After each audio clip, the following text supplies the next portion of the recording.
coming out with facts, even though it cost him so much. I have with me 2027 gubernatorial Ofu of the ADC in the studio this evening. He's also a legal luminary, so he knows so much about the Nigerian Constitution, and definitely he practices abroad too. Barrister Neyi Mogaji Aborishade, good to have you in the studio. Good evening. Thank you very much for inviting me. It's a pleasure to be here. I'm having you in the studio for the first time since you moved from the PDP to the ADC. Correct. How has it been so far? It has been fantastic. Being ADC has been the best decision I've taken so far since I joined politics. So I'm grateful to the Almighty God for giving me the opportunity to join the ADC at this time. And I'm very happy. I'm much happy with the situation in the ADC and what we plan to do for this country. What difference have you noticed in the PDP and the ADC? What difference is there? In ADC is a level playing ground. Unlike PDP, we are dictators abound. They dictate many things in PDP. But in ADC, you will see level playing ground. The people there, they are like comrades. They don't behave like someone that knows it all, like someone that has all powers. They don't tell you what to do. They treat every individual with respect. And that's very, very important. And you don't look down at anybody as if you are nothing. And so I'm very happy that I joined African Democratic Congress. Before we leave that particular one very quickly, before we go into the business of the day, you have quite a number of fantastic politicians in the ADC as we speak. Even yes. Basa is a member of your political party. Correct. And quite a number of people too. And there are rumors that some people are still going to join your party. Yeah, they are How welcome. prepared are you for this? I'm certain we want as many people that can come to our party, as many as we can have. It's not a challenge. What we want is a good party, a party that will follow the rules of law, that we obey its guidelines and constitution, not a party that belongs to the individual, but a party that belongs to the majority of the people. That's what we want. So I'm happy that a lot of people are coming to ADC. They are not threats. What we will not allow in ADC if someone to come and dictate to us. We won't take that in ADC. ADC is a popular party. It's a party of the Democrats, not party of the dictators. Barrister Neyi Aborishade. Yes. 60 years later, the Nigeria marks its first shot against democracy. That's right. As we speak, why do you think this moment is so pivotal in the history of Nigeria? Yeah, about 60 years ago, let's say, today is January 14th, the coup planners were ready to strike. They had their plan. They have just completed exercise Damisa. Damisa in Hausa language means, in English language means leopard. That is what Major Nzego organized then as a kind of training exercise. Even those who were with him, they did not know that there's going to be a coup that night. So it was in the early morning of 15 that they struck. After they completed, in the north, after they completed exercise Damisa, the leopard that can spring surprise. And then Nzego sprang surprise. And he attacked the house of the Sadan of Sokoto and killed him. Now, what is currently on ground, yes, and your experience, we talk about the law and the constitution. Yes. How did the first coup in Nigeria fundamentally altered the story of Nigeria as a country? It did, but they had good reasons. And anytime, any day, I will support what they did. Nigeria at that time was going through turbulent period. Some say coups are aberrations. They should not happen in a democratic setting. When those who are saddled with the responsibility of operating democracy fail in their duty, because one of the complaints that the coup plotters mentioned was that there was a repressive government and tyrannical rule under the Prime Minister then, Tafawa Balewa. So it was on that premise that they struck. And it was appropriate because the way they had planned against the progressive in the South. And the NPC, that's the Northern People Congress, under Amadou Bello and Tafawa Balewa, would have dealt a very big blow to the progressive in the South. Already there was a separation wet here in 1965. So there was problem in the country. Something has to happen to restore normality. And that's what the coup plotter did. It's unfortunate that they failed. And it's regrettable as well that there were casualty. Every death is regrettable. But it has to happen when it will happen. And then they did what they have to do at that time. Very sad that it did not succeed. Otherwise, perhaps Nigeria would have been better than this. But it failed. And then the government fell into the hands of the reactionary. You said that you would have supported what they did over and over again. Of course, yes. Coup plotters usually have claims. They usually have reasons to plot coups and carry it out. Yes. Now, as it stands, after the first coup in 1966, and now in 2026, yes, what's the difference? Because the root of what caused the first coup is still there for everyone to see. Yeah, there has not been much difference. From 1966, I think we have 9 or 10 coups, including attempted coup, the July counter coup, led by General Yakubu Gowon and General Chiwa Danjuma. The 1975 counter coup, the coup led by Murtala. Of course, it was not Murtala himself, but the soldiers under him like Babangida and others, including Abacha. And then the 1983 coup that removed the democratically elected government of Sagari. So on and so forth. But the problem we have is Nigeria is still the same. Little has changed. And when you look at the current situation, of course, we don't want coup in this country anymore, but the actions of those who are in government is inviting the coup plotters. Because we are now like in tyrannical government now, where the president is trying to create a one-party state. And that should not be.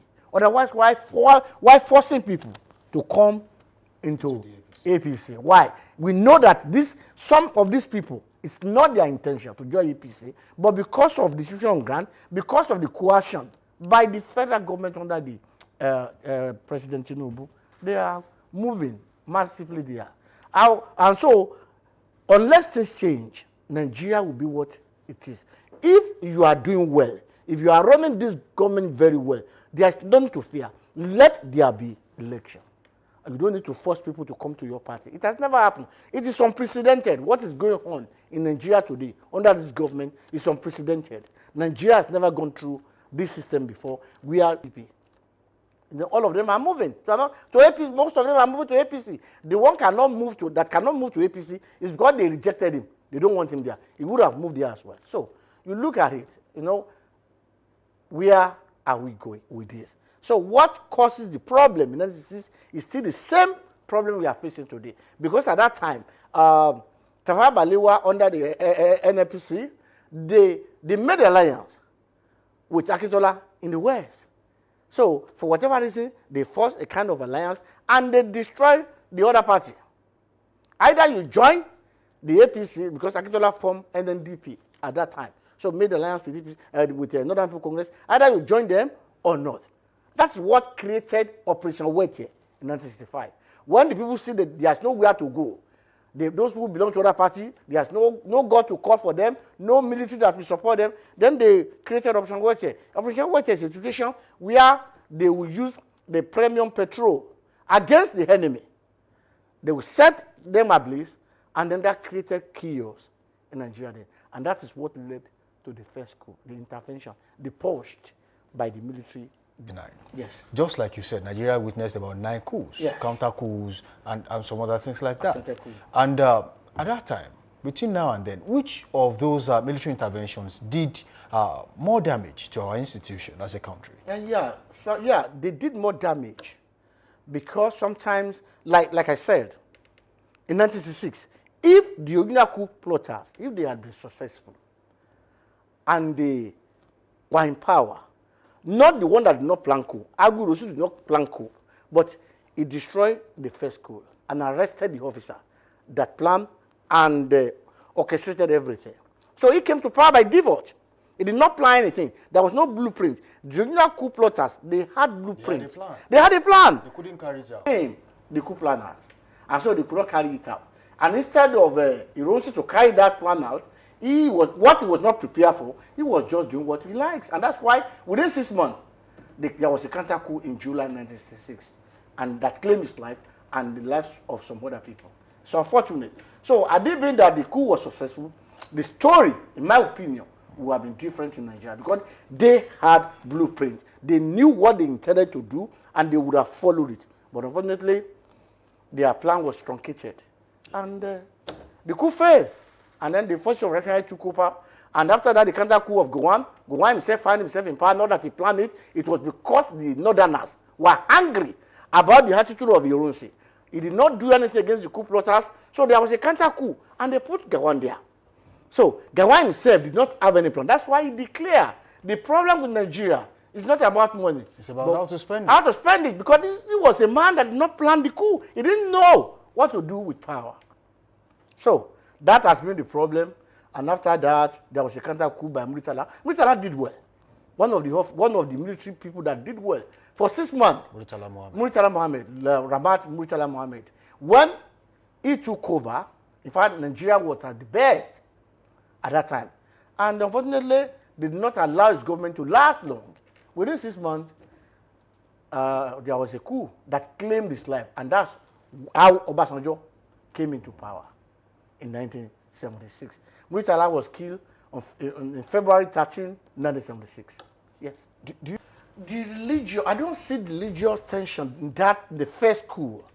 In the first coup, no. What people said was about tribal tension that it was. And I said to people, I disagree that it was an Igbo coup.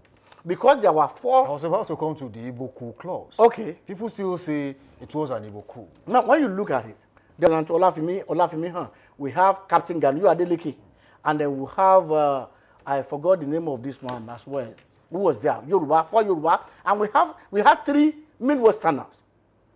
We had Unzeogu, who was the leader of the coup, another 2 Western officers, and then we have about 7 of them who are Igbos. So, of course, of the original 5, 1 was a Yoruba man, 1 was a Midwesterner. The remaining 3 were Igbos. But now when you look at their plan was to take over, and they have organized a plan that will go and bring Awolowo from Calabar prison to become prime minister. So they had intention of putting a Yoruba man there as the prime minister. So how can someone now convince me this is an Igbo coup? If it was an Igbo coup, they would have intention of putting an Igbo man there. And no Yoruba man would have participated. And the man that participated in that coup, Ademoyega, was a graduate at that time. So when you look at it, I don't agree that it was an Igbo coup. Ademoyega was there, Onzeogu, Ivea Joanna, Chukwuka, and Anofo. Those are the 5 majors. That of course in the military, in the military then, the Igbos there were many Igbo extracts as senior officer in the military as at that time. So it didn't come as a surprise that majority of those who took part in that coup were Igbos because of the position they were at that time. But it was not an Igbo coup, as far as I'm concerned. It was meant to be a national coup. But some people betrayed the spirit of that revolution, and that's why people call it Igbo coup. What inspired you to painstakingly write the book Colonel Victor Banjo, A Revolutionary Betrayed? Now, look, that's where I'm coming. I'm coming from. After the coup, a man who was not part of the coup plot, among the coup plotters, was arrested. Was crucified. For the offense that he did not commit. They arrested him. Colonel Victor Banjo, a decent officer, a very brilliant officer, and it was unfortunate. So when the war started in 1967, he was in prison in the East. So it was Ojukwu who released him, and he had no alternative than to join. What was the alliance between Ojukwu and Colonel Banjo? Colonel Banjo and Ojukwu, they were very good friends since the military career started in the 1950s. So they were very good friends. But after he was arrested, they transferred him to the East. So the East was under the command of Ojukwu when the war started. So he now released him. And as a friend, Banjo told him not to declare secession. But Ojukwu told him that he was compelled by his people. He had a mandate to declare Biafra. And so after he declared Biafra, Banjo had no alternative, no other option than to support Colonel Ojukwu. Some people still say today, the Yoruba man that fought side by side Yes. with Ojukwu, Yes. his name is still there. You are trying to clear the name. Of course. How far have you gone? We've gone so far, and people now believe that even those who were there, Agui Rose himself confirmed that he was not part of the coup plotter, those who plot the coup. And I think they were jealous of him. He was very brilliant. He was a revolutionary. And he was brave. Those things. In everywhere, there are people that are jealous of success. When the coup, immediately they crushed the coup, this man, Colonel Banjo, was the man that organized all the military together and persuaded them to hand over power to Agui Rose. It was this same man now Agui Rose accused of planning to kill him. Now, they said he entered the office of the head of state with pistol. Now, two people came, and they said, oh, let's see, this is a nice gun, let's see it, and he gave it to them.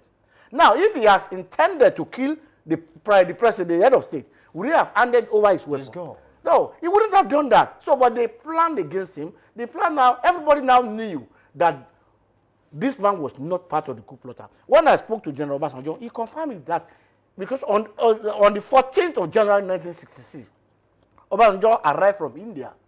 He was on course. So it was Zelgu who went to take him from the train station with his car. And inside the car, he was telling him what's going to happen that night. And he mentioned the name of all the coup plotters. Banjo was not there. In fact, Banjo was senior to them. They were majors. He was a colonel. So there was no one who could have planned the coup. And when he crushed the coup, he told them that their destroyer that is going to crush them. And they did crush them. So, but for jealous or for any other reason that's best known to some people, they arrested him. Before we go further on that, some claim one of the reasons that the coup eventually took place in 1966 was the fact that Sir Abubakar Tafawa Balewa placed a curse on middle-ranked military officers of Igbo extraction. So they were angry. It was a lie. It's nothing like that happened. He didn't play. No, some people said when he was arrested and they forced him to drink beer, he placed curse on them, and that's why Igbo will not become. It's all lie. A man under attack, a man that has been arrested, that has been handcuffed. Where is that? We'll be begging for his life. Forget all those things. Where is the recording of those things? It was just some people that made some. And which cause can an individual place a cause on a big ethnic group like Igbos? I mean, what authority? On what authority would have caused him? Was he a prophet or what? And if he has done well, would they have been cool? Would they have arrested him? It was because the country at that time was in bad shape. It was in turmoil. There was problem. Something has to be done. There must be an intervention. And thank God there was intervention at that time. Otherwise, it could have worse for the people, the progressive element in the West. Ojukwu and Banjo had a very good relationship. They had a very good relationship until they are... Who betrayed Banjo? Was it Banjo that betrayed Ojukwu, or Ojukwu betrayed Banjo eventually?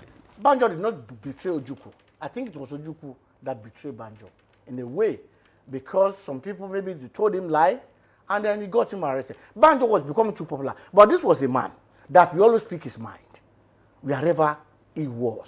The problem between Banjo and Ojukwu was because when Banjo arrived in Benin, when he captured Benin, he made a declaration. Now, Ojukwu now told him to go to the Central Bank of Benin and take all the money there and bring it to Biafra. Banjo said, no, he's an honorable man. He wouldn't do that. There's a rule of engagement, even in war. This is an illegitimate order. And he now told him to push to the war. They were already fighting in Ore. And the man told him, this will be suicide mission. There was no adequate weapon to proceed to Lagos from Ore. Unless he had adequate weapons, he would be unable to proceed. And on that account, Ojukwu was very annoyed, and they got him arrested alongside his other officers like Ivea Joanna and Colonel Agbam. Yeah. And Alale. Yeah, the four of them were arrested. Alale, Agbam, Ivea Joanna, and Banjo.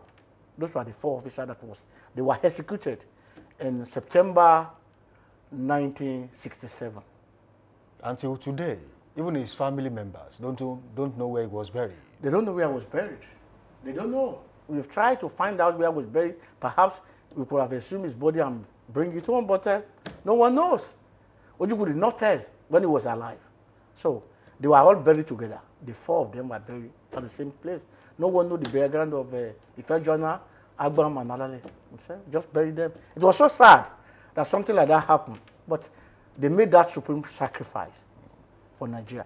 Banjo would not have fought in Biafra if not because they lied against him and he was arrested, and it was Ojukwu who freed him. So some people ask questions about why he was put in jail in the eastern part of the country and not the north or the west.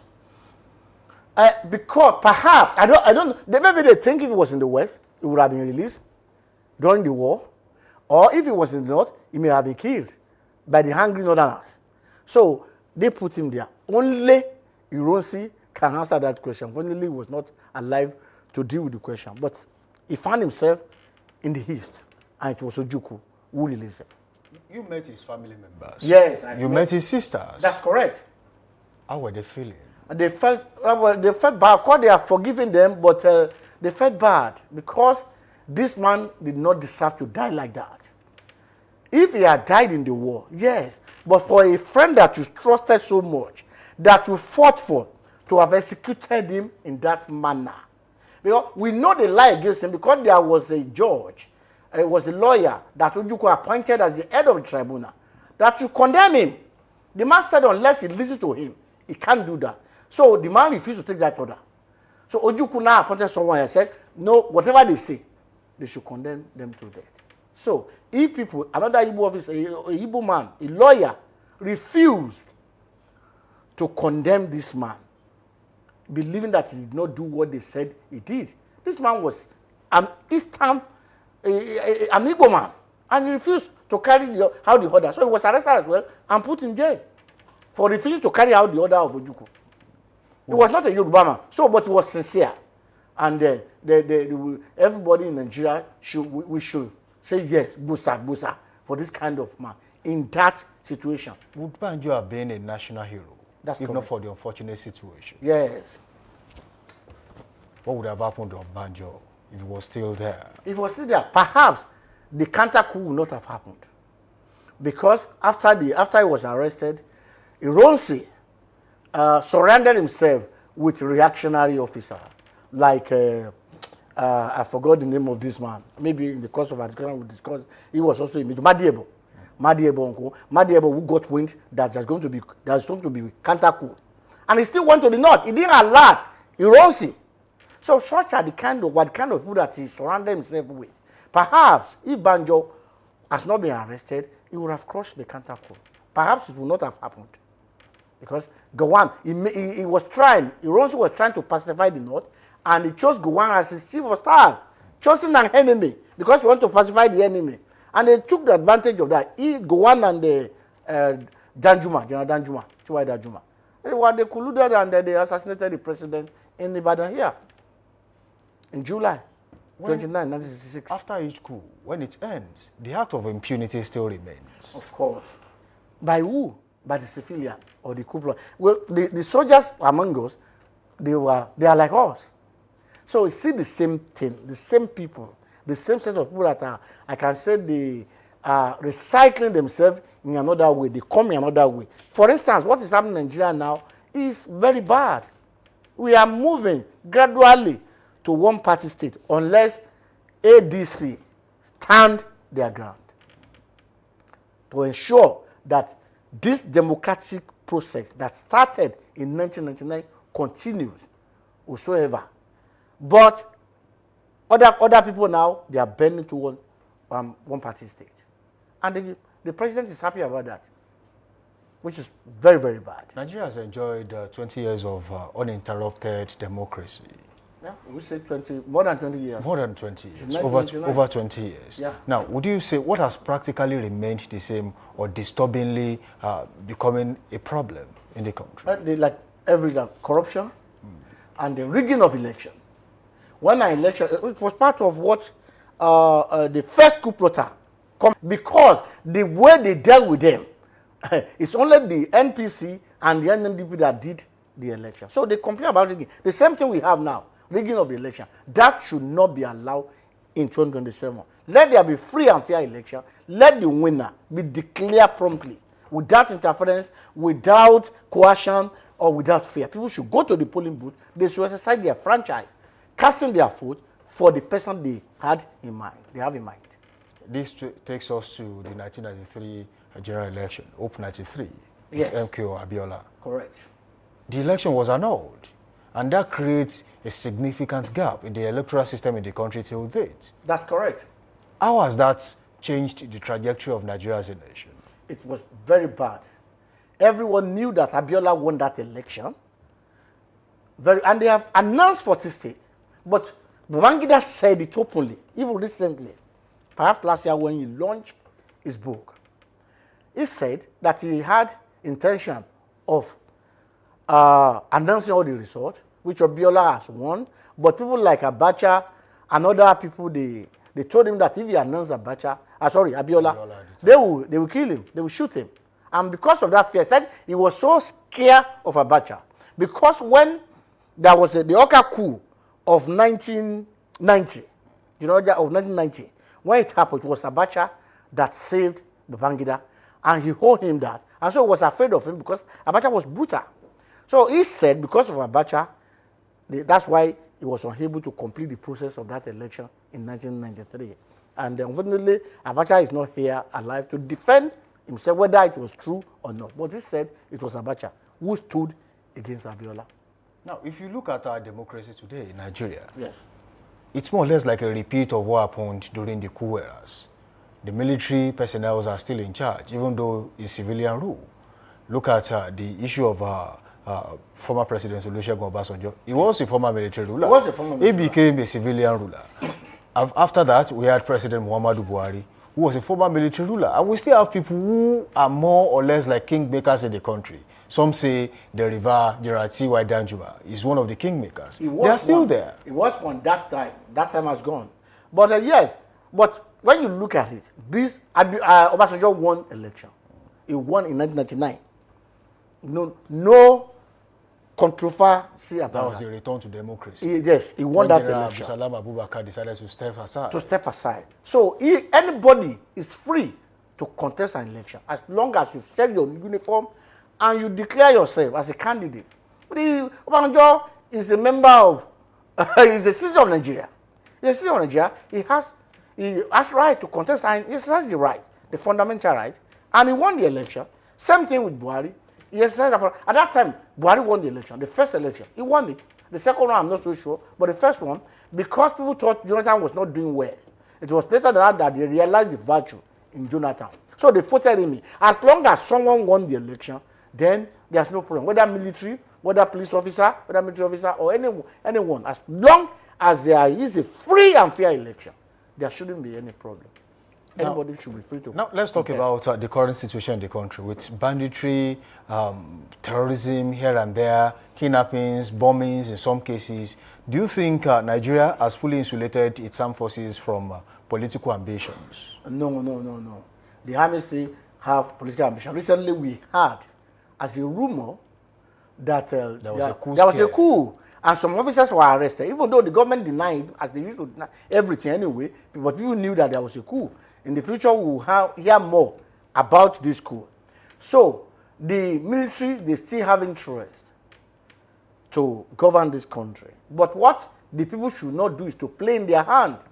They will sack bad governance. Where there's no rigging of election, they cannot say there is rigging of election. If the country is doing, the government is doing well for the people, then nobody will have any reason to say we want to take over power. We are tired of military rule in Nigeria. We don't want them anymore. They have not done better than the civilian counterpart. So they should allow it. For the first time in the history of Nigeria, it's almost 26 years now that we have been running democracy. And so we are learning, and we'll get there one day, very soon, maybe 2027. How steep is the learning curve? Must it take this long for Nigeria to learn as a country? Well, it shouldn't. But here we are. We are here today, but perhaps 2027 will be different. Hopefully, the next election, there should be a change. With the way we are progressing, with the beaver, with the way we are doing electronic voting and things like that, electronic transmission, I think if they can comply with the rules and the guidelines of INEC, and they have, I think it should be better than the previous one. At least, like I said earlier, Abiola election was very good. That was free and fair. secret ballot. So, secret ballot at that time. And it was very powerful, it was very good. There was no rigging or anything. He won. And we can still repeat the same thing. Yeah. And I remember the first election of Buhari, he won. Not about rigging. He won that first election. I was in 2015, I think. Right. Yeah, he won that election. The second one, I don't know. But the first one, he won it. Because people thought Jonathan should go. And they voted massively against Jonathan at that time. So we can do it if we are determined to do it. The political will is what matters. If there's political will, if the president behaved like Jonathan, who decided to leave, he contested, he lost, he did not attempt to rig that election. And I think our president should take a cue from that. Operate a free and fair election. If he is successful, all well and good. And should he fail, let him go. Nigeria remain, and let the winner of the election be announced. What lessons should current Nigerian military rulers learn about past coups? And it's their fundamental changes, like their political counterparts. If anybody want to rule or want to be to join politics, let him resign from the army and join politics. And then he can contest election. There's no reason for the coup anymore. We don't want coup in Nigeria anymore. We are tired of them. They have not done well. For about 8 years, Babangida ruled this country. What did he achieve? For 8 years, he ruled this country as a military ruler, but he didn't. Nothing is achieved. So we can't say the military were better. I have never been a fan of coup, apart from the first coup, that I supported those who had the lofty idea to steer the country into greater position, although they failed. But that was the only coup that I would say. Some will argue with you that they want military intervention. But some younger people may not have seen what it is. For example, now someone was born in 1999 or 2000. They don't know what military rule is like. It was like. So we saw them. We knew that they cannot fare better than their political politician. So there's nothing that they will do better. So we don't want coup. We don't want coup. Everybody who is interested in governing this country, let him resign from the military or the police and join any political party to contest election. And then we'll see. So let there be free and fair election. Like I always said, the worst civilian regime is better than the best military regime. You also believe in that? I believe in that, of course. Because at least there is rule of law. If anything happened today now, if our president misbehaves, we can take him to court. We are free to speak here now. We condemn some of the things that the president did, and nothing will happen. You can't do that in the military. Before I step out, they are waiting. They will arrest that person and brutalize that person. So the freedom that we are still enjoying in democracy cannot be compared with the military regime. So we don't want them. They rule by force, not by the will of the people. And power is meaningless when not cemented by the will of the people. So we believe in democracy. Let democracy continue. We will reach there one day. As a political bigwig, how well does history inform decision making when it comes to governance? If people study history very well, you see, those who learn from history, they will make fundamental change. But majority of people fail to learn from history, and the end will be doomed. Those who fail to learn from history, according to Gamal Nasser, the former president of Egypt, said, those who fail to learn from history, they will bring doom to their country. So people should learn from history. We have studied history. We knew what has taken place in the past. How can we use to correct the present and then chart a new course for our future and for the future of our children? We have to set the right standard. What are the institutional reforms you are looking out for in Nigeria that will make you think, or that will eventually get to that place where there will be no coup era thinking in the country? One of the things that we need to do now is security reform. Our security now is very terrible in Nigeria now. How frail is Nigeria's security? Very, very frail. Very, very. That's why the president of America had to intervene when you see the security lapses. If there are no security lapses, why would Trump send this thing, missiles to deal with the terrorists? It shows, and governments even agree that they are not capable. That's why there was a foreign intervention. So the government needs to try to create an enabling environment where there will be there will be a security guarantee. People can go to their bed and sleep well. As I'm speaking today, there have been series of attacks by the Fulanis against some people in different places. In Delta village today, they said they have overrun some people in the villages. I heard somewhere in Oyo today that they caught some people, the bandits, and they ran into the bushes. All those things, you look at it and say, what is government doing about all these things? So that one is very important. Security reform. We need to work well on that. It's only when there is security that other things can thrive. A man that cannot go to his farm, someone that's afraid to go to his trade, you can't travel to the north now and not be afraid of the bandits and the terrorists. So how can that country progress economically?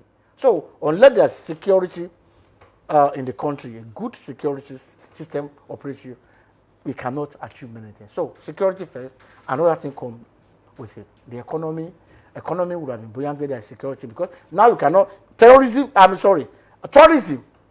is a good business for any country. Well, they enjoy that thing. But when the security is weak, how can you now say somebody will come and enjoy that tourism? For what?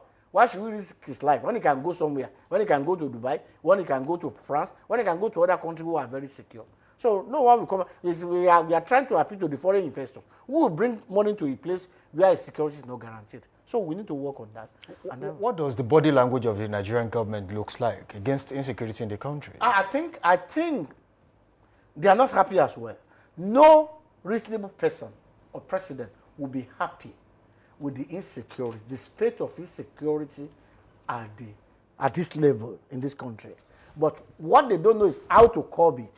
They have tried many things, it's not working, because among them there were people that have sympathy for the terrorists. And unless he deals with them, there was a time Jonathan said that his cabinet is full of people who have sympathy for the terrorists. So that's the problem. And there was no political will to deal with these people. Look at Malamina that they all along, they have submitted all these names to them before, but they couldn't do anything. So with all this, unless there is a political will to deal with these forces, these evil forces in this country, they will still continue to operate freely. But where there is that political will, when the president is ready to fight tooth and nail against this terrorism, then Nigeria will be on its way to progress. And we can conquer them. We can defeat them. Yes, if they have the political will. From your legal perspective, how should history judge Colonel Banjo's trial and execution? The trial was very bad. The execution was unjustifiable. There was no reason for it. Each time I think of it, I feel bad. I felt bad, terribly, that an innocent man was condemned to death, Colonel Victor Banjo, and they made the children, young wife and young children then, they made them fatherless and the wife widow. And the government did not do anything. You know one thing? Up to today, they have not declared him dead. In Nigeria, they still declare him as missing in action. That's what they said. Even though everybody knew that he had been killed. And all the property taken that Gowon took, because he went to the house of the family in Ikoyi then. And all the documents they took away, including the birth certificate of the children, the marriage certificate, the land the land documents. It was never returned. It was never returned. It has never seen the... And Gowon is alive. He can still make that amendment. He knew where he kept them. He hasn't lost his memory. And he needs to tender apology, even to the family. Because Banjo and Gowon, they were good friends then. He used to come to the house. And when the wife saw him that he brought some military to the house, he said, and Gowon assured her that she shouldn't worry, that they were just looking for guns. And they started looking at everywhere. There was no guns. There was no ammunition, even in the house. So, in a less polarized country, would his case have been different? In a very good country, it would have been different. Because he would have been convicted on evidence. But there was no evidence. Even though Ojukwu said there was evidence to condemn these people. I can't do it. And he resigned. It was an Igbo man like Ojukwu. So, that shows that it was more of a wickedness for them to have condemned Banjo at that time. It was so sad. And I feel bad every time I think of it. You think history has been unkind to him? They appeased, even for the country to move forward. One day the president should mention those who have been killed without proper trial and ask for the forgiveness from the, even though they are dead, but at least you should remember that these people are just killed. The blood of the innocent. They are crying every day. They are crying. And they want people to recognize that they were killed unjustifiably. Do you think Nigeria should do more to critically revisit figures like Colonel Banjo? Yes, they for should. National reconciliation. They should. If I have my way, I will have spoken with the president that he should declare him dead. Whatever that is due to the family, they should give it to them. They should give him to them, but I have not had the opportunity. One day, I will raise it up. I have it in mind. I will raise it up. We will correct the anomalies at the right time. That time is not far from now. Very soon, we shall deal with it. This topic is becoming a series. That's right. We are going to have a second series. Yes. Because a little bit of here and there on this book. You wrote this book, Colonel Banjo, Victor Banjo, a revolutionary betrayed. That's right. How was he betrayed? That's a question That's that we're going to ask. He was betrayed. That we're going to ask on the next edition of this particular work. And I will answer it gladly. Thank you, Barrister Nei Aborishade, for Thank joining you us very on the much. show. And for the family of those who are killed, those who are innocent, I say take courage that we shall meet them at the right time. And we shall make sure that there's justice for them. Their death will not be in vain. We shall rise to the occasion at the appropriate time. Thank you for joining us on the show. Thank you very much. All right, as we draw the curtain on tonight's edition of the Poliscope, one truth is clear. History never truly leaves us. It only waits to be understood or repeated. 60 years after Nigeria's first coup, the guns may be silent, but the questions remain loud. Democracy survives not just by elections, but by justice, accountability, inclusion, and strong institutions. My guest tonight, Barrister Nei Aborishade, has helped us navigate these complex waters. And, well, as you know him, he is the Mogaji of Ayagba Compound, Okeofa Babasale, Ibadan. And definitely, he is a legal luminary in the United Kingdom, too. And for some who don't know him, he's an activist. He's done that a couple of times. His insights has bridged the law, leadership, and national memory this evening. The real challenge before Nigeria is not merely avoiding another coup, but ensuring that governance delivers enough hope, fairness, and opportunity to make such thought unthinkable. Thank you for watching the Poliscope on Dominion Television. I am your host, Samson Balogun. Join us again next week, same time, as we continue to question power, interrogate history, and amplify ideas that shape our collective future. Good night from here.